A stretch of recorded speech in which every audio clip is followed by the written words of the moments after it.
Hallå. Jag är tillbaka. Jag har ju varit lite off här, eller ja, överallt. Och ja, som ni, eller ja, många av er vet nu, så är jag gravid. Och jag har varit borta nu för att jag har mått så fruktansvärt dåligt. Och det ska vi prata mer om. Men nu börjar jag må bättre. Jag har gått ut med graviditeten och jag är redo att dela med mig av det även här på YouTube. Så jag har gjort en kopp kaffe med skummad mjölk, och det här är faktiskt min första kopp på sen september, början oktober. Jag har ju absolut inte kunnat dricka kaffe, och det här är faktiskt den allra första koppen. Den allra första sippen.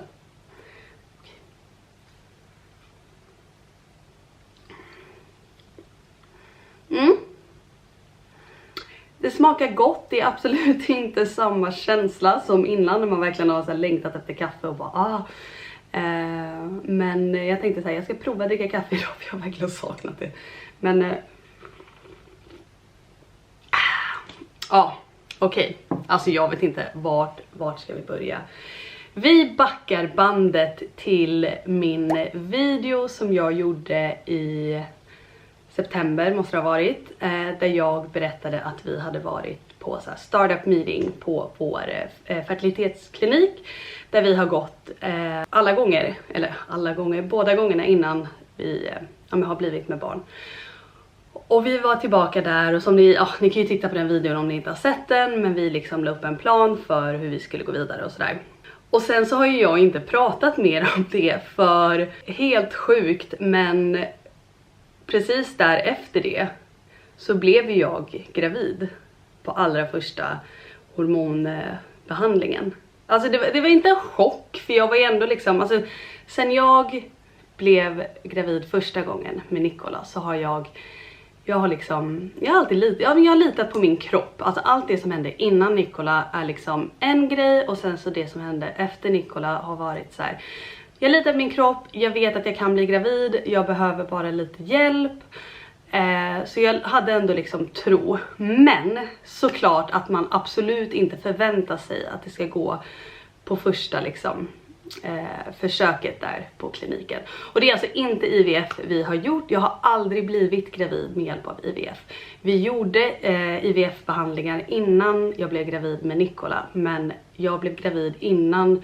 Mellan andra och tredje IVF-behandlingen så blev jag spontant gravid under nedregleringen inför tredje IVF-behandlingen. Så jag var liksom på en nässpray som trycker ner östrogenet, och därför tror jag att jag blev gravid på grund av att det rättade till mina hormoner i alla fall.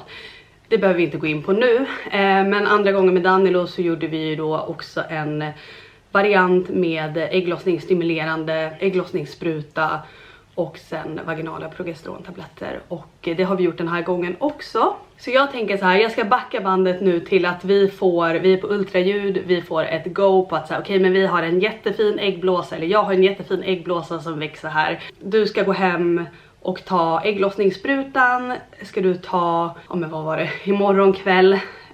Och så kommer du få ägg, och så får man ägglossning liksom typ 36 timmar efter att man har tagit den här sprutan i magen. Så vi gick hem, tog ägglossningssprutan i magen, och så gjorde vi det vi ska göra. Och det var såklart lika romantiskt och spontant och härligt och passionerat som tidigare gånger vi har försökt liksom tajma sex. Det är ju inte så jättehärligt, men så ser det ut liksom för vissa att göra barn, och så får det vara. Så fick jag då ägglossning, och jag åker ju till Paris, har med mig graviditetstester, såna här billiga stickor. Alltså jag är ju testnarkoman. Jag tycker det är så jävla kul att ta tester, och jag har ju gjort det liksom i flera månader. Och som ni vet så hade jag ju även kemisk graviditet i somras, som jag också har pratat om i en tidigare video, där jag liksom började blöda direkt när jag hade fått dagen efter jag hade fått ett positivt gravtest. För att mina hormoner är liksom inte i balans för att kunna behålla en graviditet utan hjälp.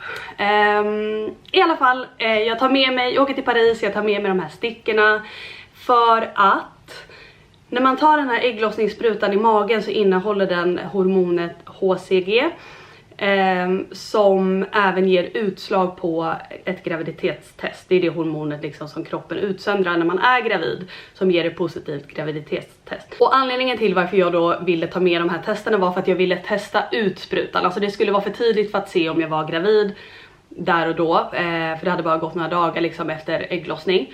Men jag ville testa ut sprutan och se så att den försvann i mitt system, så att när om jag väl skulle få liksom ett positivt graviditetstest så skulle jag liksom inte vara nojig över att säga okej, men är det verkligen ett positivt gravtest för att jag är gravid eller är det för att jag fortfarande har kvar sprutan i kroppen? Och när sprutan är kvar i kroppen, det är väldigt olika, men för mig båda gångerna då med Danilo och den här gången så har det varit typ 7-10 dagar efter att jag har tagit sprutan. Så i Paris så testar jag liksom varje dag bara för att se så att sprutan har försvunnit, och efter 10 dagar så är testet helt blankt, det vill säga det finns inga mer spår av sprutan i min kropp. Och sen kommer jag hem då och jag fortsätter testa, för nu är det så okej, nu vill jag ju ha tillbaka strecket på gravtestet, för då vet jag ju så här, då är jag ju gravid.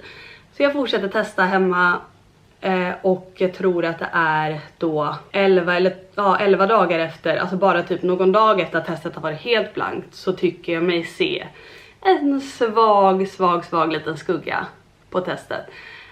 Och börjar då tänka okej, det här kan ju bli någonting, men jag har ju också börjat blöda när jag fick sån här kemisk graviditet i somras. Så jag tog liksom inte ut, alltså jag hade inte så jättehöga förhoppningar. Trots att jag då gick på de här vaginala progesterontabletterna som då kan hjälpa personer som mig med väldigt korta lutealfaser att förlänga lutealfasen så att ett ägg hinner fästa och borra in sig ordentligt i slemhinnan innan mensen kommer och blöder ut allting. Så det är det de här progesterontabletterna har hjälpt mig med, att liksom förlänga den fasen så att ett befruktat ägg får en chans att bli en graviditet. Ja, men så jag höll ju på med de här progesterontabletterna 3 om dagen, och det gjorde jag fram till vecka 11. Ja, men jag ser ju liksom att för varje dag, eller jag testar ju både morgon, lunch och kväll. För varje gång jag testar så blir ju strecket lite starkare. Och sen så när det har gått kanske, jag vet inte, det kanske var 12 dagar, alltså det känns som det är så kort period, men jag har testat så mycket att det känns som att det är en evighet som jag testade liksom. Så tog jag även ett digitalt test som då visade gravid 1-2 veckor. Och Alex tror ju inte på de här strecken som man ska tyda själv, utan han vill ju verkligen se det här digitala testet. Så jag hade ju visat honom testen och bara såhär, men ser du, där är ju ett streck. Och han var såhär, nej, jag vet inte riktigt. Men nu tog jag det här digitala testet och det stod liksom svart på vitt, gravid, och jag visade det för Alex och han blev såklart jätteglad, jag är jätteglad. Men jag hade ju fått ett positivt gravtest i somras och sen så kom mensen ändå, så vi vågade liksom inte, vi vågade inte ta ut glädjen i förskott ifall att det skulle vara så ändå att mensen kom. Så vi väntade ändå tills det hade gått typ 14, 15, 16 dagar efter ägglossning, och jag bara såg att testerna blev bara starkare. Det slog om liksom till gravid 2-3 veckor och sen till 3+ veckor, och då började vi förstå att så här, okej, ja men det verkar som att det kommer gå vägen. Ja men såklart jätteglada. Ja, man bara, alltså de veckorna där så går man ju bara och vänta på att tiden ska gå, så att man kommer förbi de här känsliga veckorna då man kan så här börja liksom tro på det, börja planera, börja fantisera. Jag har ju skrivit upp lite här vecka för vecka hur jag har känt och mått och vad som har hänt. Ska vi se, mina första gravidsymptom i vecka 5, alltså typ en vecka efter att jag plussade, var att jag var trött, hungrig och hade ömma bröst. Och sen så då gravid vecka 6, där började illamåendet. Och jag har ju mått fruktansvärt illa i båda mina graviditeter tidigare. Tack och lov inte liksom hela vägen, alltså ni som mår illa hela vägen till förlossningen, alltså wow, fy fan vad ni är starka. Alltså jag, bara liksom 2 månader av det här att må illa hela dagarna och kräkas och allting. Det är tufft nog, så att det finns folk som gör det, eller som, de har ingen val, men som blir tvungna att göra det hela vägen. Alltså wow. Så i gravid vecka 6, typ 2 veckor tidigare än tidigare gånger, så kom illamående. Och där stannade det. Där stannade det. Och det är liksom inte morning sickness. Nej. All day sickness. Från att jag slår upp mina ögon på morgonen till att jag somnar. Så när jag har sovit, det har liksom varit min enda gång jag har inte mått illa. Så jag har liksom inte velat vakna. Men där började det. Och ja, vi kommer till när det tog slut. Vecka 7 så fick jag en blödning. Och jag har aldrig haft blödningar i mina graviditeter tidigare. Så jag, i och med att jag hade haft den här kemiska graviditeten också i somras.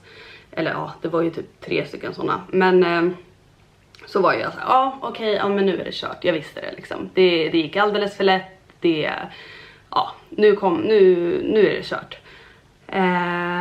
Som tur var så var det ju ingenting fel, utan det var en blödning på grund av något annat. Det var liksom, det kan vara på grund av samlag, irriterade slemhinnor och så vidare och så vidare. Men det var liksom bara den dagen, sen tog det slut och det kom inte tillbaka. Och då på grund av den här blödningen så bokade vi in liksom ett tidigt ultraljud. Och där såg man då att allting såg bra ut med bebisen, och man såg ett litet hjärta ticka. Och det kändes helt sjukt. Alltså även fast man har gjort det 2 gånger innan, så att se på en skärm att okej, det där är någonting som ligger i min mage och det lever. Det är den sjukaste känslan alltså. Ja, men så står det vecka 8. Mår så jävla illa. Spyr. Vecka 9. Mår fortfarande illa och så jävla trött. Jag mådde skit. Där gjorde vi ett till ultraljud och allting såg bra ut. Sängliggandes. Vecka 10. Mår fortfarande illa och trött. Spyr. Alltså tröttheten är ju också brutal första veckorna. Alltså man är så trött att alltså det går inte. Alltså man orkar inte göra någonting. Och sen så illamåendet då och kräkningarna på det. Alltså ja, jag har legat här i sängen, eller jag har legat på soffan, och Alex har dragit största lasset med barnen, tänkte jag säga. But I'm actually creating a life. Så jag gör nog också ganska mycket. Men han har liksom tagit alla månader med barnen, fått iväg dem till förskolan. Och jag har hämtat dem, och sen så har han liksom kommit hem ganska tidigt. Och ja, men vi har hjälpts åt väldigt mycket, vilket är skönt. För att när man mår illa och inte har ett barn att ta hand om, det är liksom jobbigt nog. Men att då må illa och ha 2 barn att ta hand om, det har varit riktigt... Och får ju såna också hela tiden. Det har varit riktigt jobbigt. Såklart värt det. Alltså verkligen värt det alla dagar i veckan. Men alltså vad vi kvinnor går igenom, det är sjukt alltså. Vecka 11, spyr fortfarande. Och här gjorde vi ett till ultraljud då i samband med NIPT-testet. Vecka 12, mår fortfarande skit. Och sen så står det typ slutet på vecka 12, bara illamående första halvan av dagen, börjar må lite bättre på eftermiddagen. Här ringde de om NIPT-resultatet och sa att allting såg bra ut. Så då kände vi att vi kunde berätta för barnen. Och vi berättade för barnen. Det var ju, alltså Danilo fattade inte så mycket. Han bara, bebis. Och varje gång jag frågar så här, men var är bebisen? Kolla bebisen i mammas mage. Då springer jag liksom till ultraljudsbilden. Där är bebisen. Ja, fast den ligger ju här inne. Men Nikola då, han förstod ju och blev jätteglad. Tills då att han säger, åh, det är min lilla syster. Min lilla syster Anastasia. Och hans BFF Valentina, min kompis Ines dotter, har ju en lilla syster som heter Anastasia. Och det vill ju Nikola också ha. Han tycker hon är så gullig. Så han börjar liksom prata om lilla syster i magen. Och jag och Alex bara, vi vet ju inte könet, men vi måste ju ändå förklara för honom att det finns ett alternativ, att det är en till lillebror. En ganska stor chans att det är en till lillebror. Så vi bara, ja, eller lillebror. Och han bara, nej, det är lilla syster. Jag tänker att jag ska visa er då. Det är så kul. Det blev ju ganska roligt. Det kanske är en lillebror.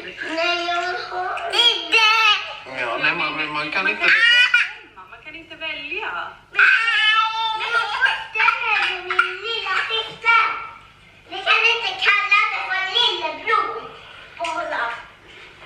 Nej, det är lillebror. Det är snällt jag. Det är snällt. Kolla. Ja, alltså det var så gulligt. Så det var ju då den andra reaktionen från honom. Först blev han jätteglad, sen så blev han skitlack. Och vi försöker ju liksom förklara för honom lite då och då att så här, ja, det var så kul för när vi sa så här, men tänk, det kanske är liksom en till Danilo, en till lillebror. Medan vi säger det så bara smäller Danilo till honom i ansiktet och vi bara, ja, bra, nu vill han ju verkligen ha en till som du. Nej, men det var verkligen så himla roligt. Ja, så vi försöker förklara för honom att så här, ja men det kanske är en lillebror. Vi försöker liksom hypa upp det också. Vad kul, det kommer vara storebror till två pojkar då. Mega storebror kallar vi det. Och ja, nej men han vill ju verkligen ha en lilla syster. Så ja, det var som jag och min syrra när vi var små och de ringde och sa att vår lillebror var en pojke då, för de visste inte, eller vi visste inte. Och vi vill ju verkligen ha en lilla syster. Så det här är så. Och sen så blev det ju bra ändå. We love you, Ali. Så det löser sig. Okej, vecka 13. Fortfarande spyfärdig på morgonen, men börjar må någorlunda bra efter klockan 12. Så i vecka 13 så började det äntligen vända lite. Vecka 14 börjar äntligen må bättre. Bara illamående innan frukost. Och sen så kan det komma liksom ibland under dagen, men det är hanterbart. Alltså att må illa på morgonen är ingenting jämfört med att må illa hela dagen. Så jag är så tacksam. Alltså när man är mitt i det där illamåendet så tidigt också, typ vecka 6-7, och man vet att det är så lång tid kvar. För med Danilo höll i sig det till vecka 15, men det var absolut inte lika illa. Så jag var så här, gud, okej, nu är det bara 8 veckor kvar, okej, nu är det bara 7 veckor kvar, 6 veckor kvar, så jag, det var verkligen tufft. Ja, men vecka 14 då började jag äntligen vara bättre, bla bla bla. Börjar bli rätt säker på att jag känner fladder. Och så var det ju även med Danilo. Med Nikola kände jag rörelser för första gången i vecka 19. Med Danilo kände jag redan i vecka 14. Och jag är dock inte säker, men jag tror att jag är någorlunda säker att jag har känt några gånger när jag har legat ner liksom stilla på kvällen. Men kan också vara tarmarna, för så wow, man är ju liksom inte stabil där i magen så att säga. Och nu är jag då i vecka 15 och det känns som att livet vänder nu. Alltså att få må bra igen, kunna äta igen, slippa kräkas och bara kunna röra på mig, gå ut och gå promenader och inte liksom vara sängliggandes. Det känns så himla bra. Det är snart jul. Allt ser bra ut med bebisen. Vi var på ultraljud förra veckan.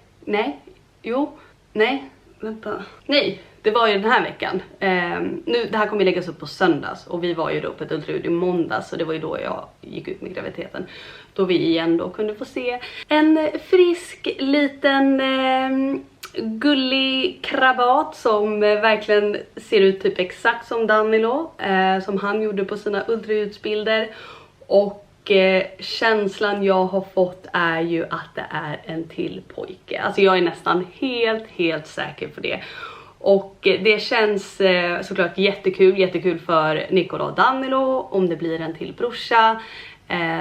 Sen så är det såklart, jag hade blivit jätteglad om det var en tjej.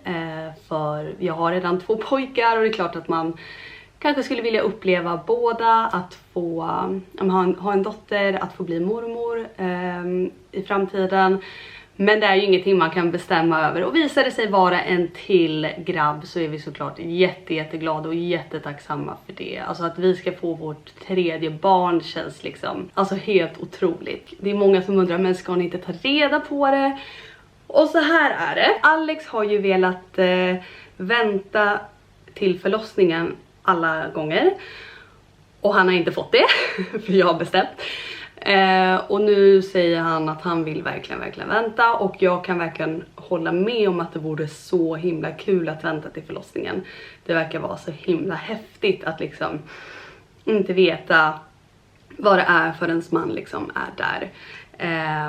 Och föder ut det liksom. Och du vet så på filmen när de bara it's a boy. Alltså jag ser verkligen framför mig hur det ska vara. Det hade varit så himla häftigt. Men jag är också en extremt nyfiken person och jag gillar ju att planera, jag gillar att bestämma namn. Så vi får se, alltså just nu så är det verkligen, ja men vi håller på, jag försöker övertala Alex att vi ändå ska ta reda på det snart och han vill inte. Så vi får se hur det blir. Jag är också lite orolig typ att om man väljer att vänta till förlossningen att man inte, eller att man ska råka få reda på det på vägen och då ändå så här förstöra hela överraskningen. För jag tycker ju ändå att man ändå kan se, alltså en snopp syns ju väldigt tydligt på ultraljud. Och då får vi ju då ta valet då att liksom inte titta alls när vi går på ultraljud. För min radar är direkt i liksom snopp typ, eftersom att det är det jag vet, ja det är det jag vet liksom.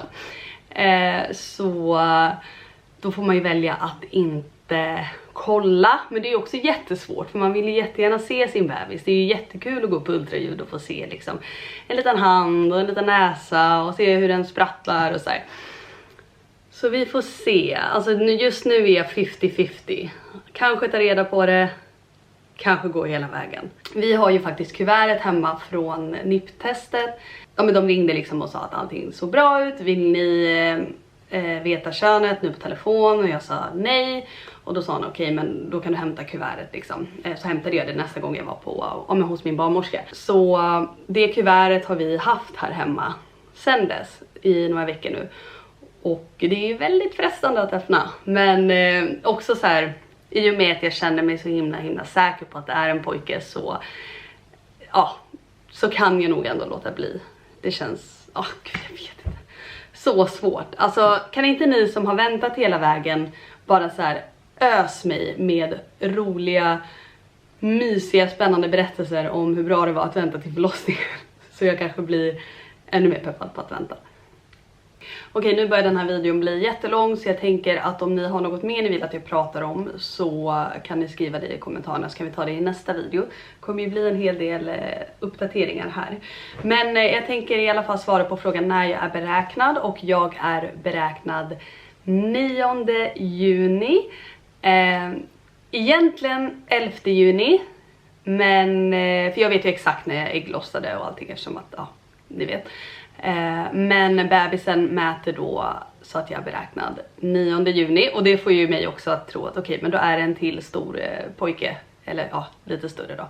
Eftersom att mina barn, Nicola och Danilo, har ju alltid blivit liksom, fått mitt BF tidigare än vad jag egentligen är beräknad för att de har mätt större. Så ja men det är också en anledning till varför jag är så himla säker på att det är en pojke.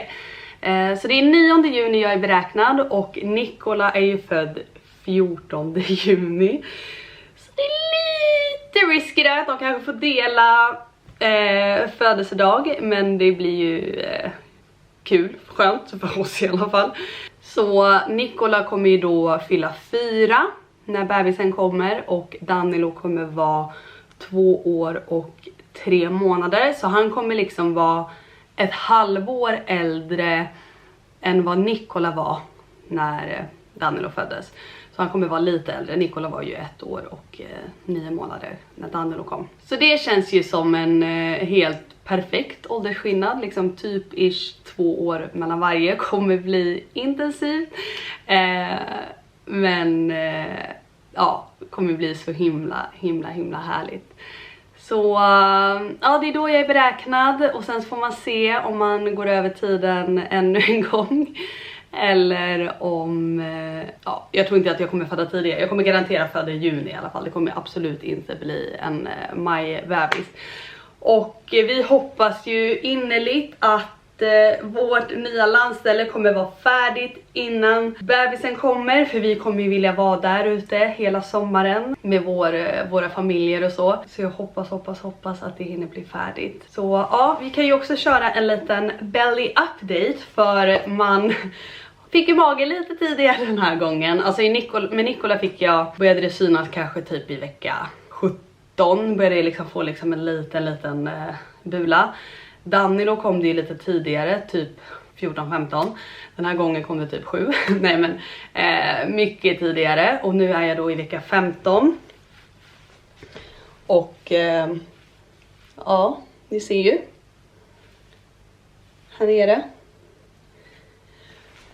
Så ja, det ska bli så himla kul att få dela det här med er. Och det känns så skönt att liksom ha gått ut med det och bara så här, slippa leva i den här hemliga spybubblan jag har varit i 2 månader. Det känns så himla skönt att vara här nu på andra sidan. Och som sagt, har ni några fler frågor eller om det är någonting annat som ni vill att jag tar upp i nästa video, så kan ni skriva det under. Och sen så alla 3 barns mammor där ute, eller ni som har 3 eller fler barn, hit me with the pep. Berätta för mig om hur fantastiskt det kommer bli, trots att det kommer bli tufft. Nej, alltså alltså vi är ju helt inställda på att det kommer bli en challenge. Men också så här, småbarnsperioden är så himla kort. Det går så himla fort. Och vi är fortfarande kvar i det här liksom, att vi inte sover så bra och allting. Så jag känner bara så här, bring it on. I'm ready. Det kommer bli så himla kul med 3. Puss och kram, vi ses i nästa video.